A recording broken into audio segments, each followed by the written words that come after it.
Howdy, hi. It is Dear Job Sports, WNBA picks and predictions for October 3rd. We have finally reached the finals. Let's get into the video.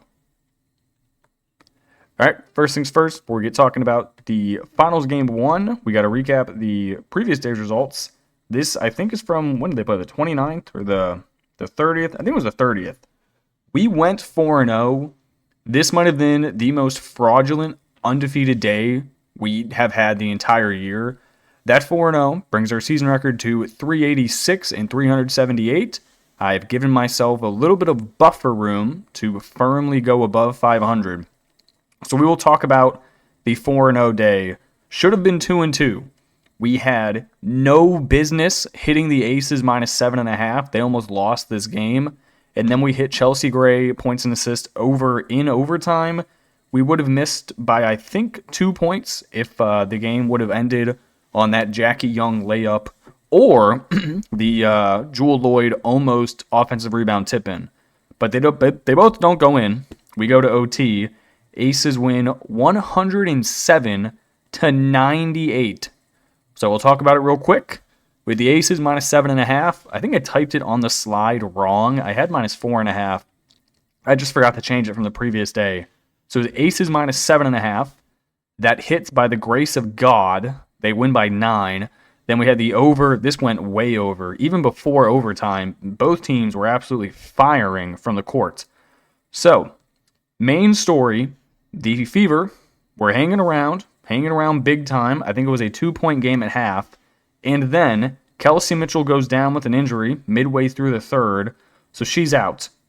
She left with severe leg cramps and, quote, her entire body felt numb.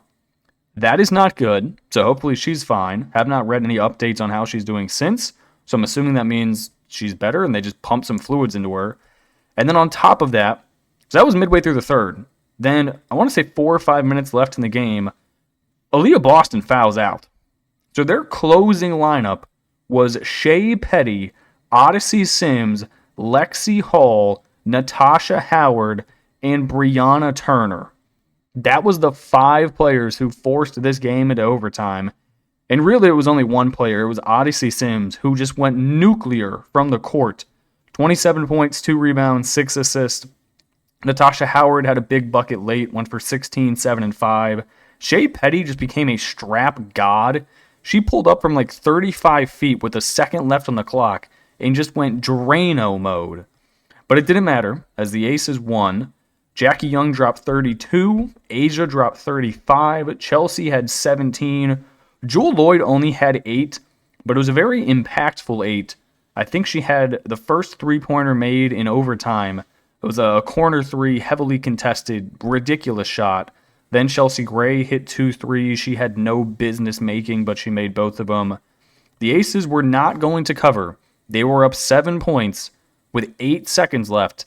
And then for some reason, Odyssey Sims fouls. I figured who she fouled. Might have been Jackie Young or Chelsea Gray. And she makes both free throws. We cover probably one of the craziest 4-0 days. Thankfully, the Aces win. We are now on to the finals. So I have the mental wherewithal to actually do videos. If the Fever would have won that game, I would not be making this video. I could not get myself to bet Indiana Fever Mercury. No thanks. No. All right, so this is it. We have reached the WNBA Finals. I'm going to rock the Mercury game 1. I think they're going to split the first 2. Mercury take the first game. Aces respond back, take the second game. This is a best-of-7 series. This is the first time in WNBA history they are going to a best-of-7. The format goes 2-2-1-1-1. So Aces get 2, Phoenix gets 2, and then it goes Aces, Mercury, and Aces. Mercury, they just beat the Lynx 3-1 in a series. They've had more time to relax and prepare for this matchup. They got 2 more days of rest over the Aces, seeing as though the Aces had to play Game 5. I think they're going to win the series in 6. It's going to be a battle. I think every single game is going to be relatively close. These two teams match up very well against each other. I think they're the bigger team down low, which then provides them more options to score the ball. The Aces only really have 2 bigs, that can actually shoot. It's Asia Wilson and it's Nalissa Smith. I don't like Kirsten Bell. I don't think we've seen Kia Stokes. Couldn't even tell you the last time Kia Stokes was on the court. They really don't have many options. They tried to bring in Gustafsson or whatever the one lady's name is. She just doesn't pair well with Asia when they're on their court. Their like plus minus in the season is -52 when they're both on the court together. So there's no other big you can put with Asia besides Nalissa that does well. The Mercury have 3 bigs on the line, on the floor, basically at all times. It's either AT, Sabali, and Mac, or they bring off Mac, put AT at the 5, and they bring in DeWanna Bonner. They're not going to have an answer for one of the 3 at all times because they're just not going to be big enough. So that is the angle there. Mercury win the rebounding battle. They should be able to get whatever shot they want up. I will take them +3. Aces, they almost got beat by literally bench warmers in Game 5. Was not impressed at all throughout the entire series. Their offense has been extremely suspect. If Asia Wilson and Jackie Young are not shooting the ball well, they're not going to win. Jewel Lloyd has been basically non-existent the entire series. They've gotten good minutes out of Dana Evans. In terms of a bench, they don't have one.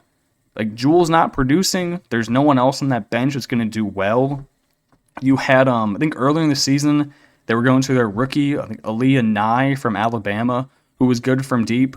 She doesn't get minutes anymore. We already talked about Bell and Gustafsson. They're just not going to put the ball in the hoop, nor do they pair well with Asia. So unless Asia and Jackie Young are having good games, I do not think it is going to go well. Both teams have a clean injury report, so nothing we have to look up there. I will take the better team with the better coach.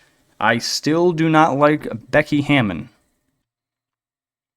All right, final things we got to talk about. We are going with the queen, Alyssa Thomas. I'm going to take her PRA over 35.5 now. This number has just gradually crept up the entire year. We were started getting into like 30.5, then it jumped to 32. It was 33.5 for basically every single game of the last series against the Lynx. And now they said, screw it, we're going to hike this thing up to 35.5. I said, okay, I'm still going to take the over because she's good. She touches the ball every single time down the court. Historically, she plays very well against the Aces. I said earlier they don't have the size to guard one of the Mercury's big at all times. Either AT, DeWanna Bonner, Mac, or Satu Sabali will be open at any given point because they will have a smaller person on them. Very good at high screen pick and rolls. She's not going to shoot it for like a pick and pop, but she's fantastic driving to the hole, finishing, or kicking it out. So 35.5 is too low. I think she goes for like 42 or 43. Then we're also going to take Chelsea Gray points and assists over 16.5. This shouldn't have hit the last time we bet it, but it did because they went in overtime. She's going to have a smaller guard on her every single time down the court. Not only will they be smaller, they can't stay in front of her. You have Makani, who she's either a rookie or a second year, I forget. And then you have Kalia Copper. Neither of them are staying in front. They can't guard her. She's hit this number in 4 out of her 5 games against the Aces. That was with better defenders on her. She had a combination of Kelsey Mitchell, Lexi Hall, / Say Petty or Odyssey Sims. All of those players are better defenders than Copper and Makani. I think Chelsea hits this, no problemo. All right, that is going to do it for me in this video. I appreciate you all watching and tuning in. If you have not already, hit that subscribe button, and I will catch you in the next one. Peace.